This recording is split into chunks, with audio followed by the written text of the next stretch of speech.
Before I was diagnosed, I thought God told me that if I walked to a suburb, any suburb from my home, that he would plant a church there and that he would use me to do it. It didn't make sense at the time, but I was undiagnosed and I swore God had told me to do it.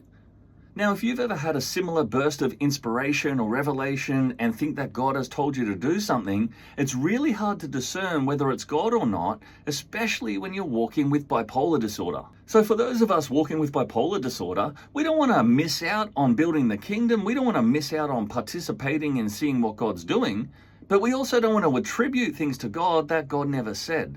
So today I'm going to give you 3 key questions to discern between genuine spiritual experiences and manic episodes. First question, does it align with God's character?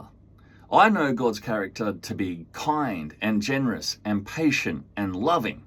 But when I'm in a manic phase, sometimes I'm unkind and frustrated and galloping ahead, and I've got no room for patience. If God is a God of peace and not disorder, then being disordered is probably an indication that we're not following God. It could be mania if your ideas are scattered or unrealistic. Instead of making rash decisions, slow down, get prayer, take an edge off, and sense the peace of God before you do anything else. That's number 1. Number 2, are you able to sit in it?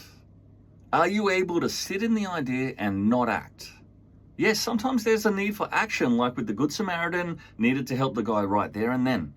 But if you look through scripture, things happen slowly, over generations, over days, over years, not instantly. One way to test is read Psalm 46:10 that says, "Be still and know that I am God." Can you be still in your idea? I once thought God told me to write a book, but the problem is I thought he said do it right now. So I spent the next week staying up 20 hours a day working on this book that at the end wasn't even of great quality because I rushed it. Let your ideas sit before you act on them. And the last question, does it make people focus on me or does it make people focus on God? If you play out your scenario to the end and you wonder who gets the glory, if God gets the glory, cool.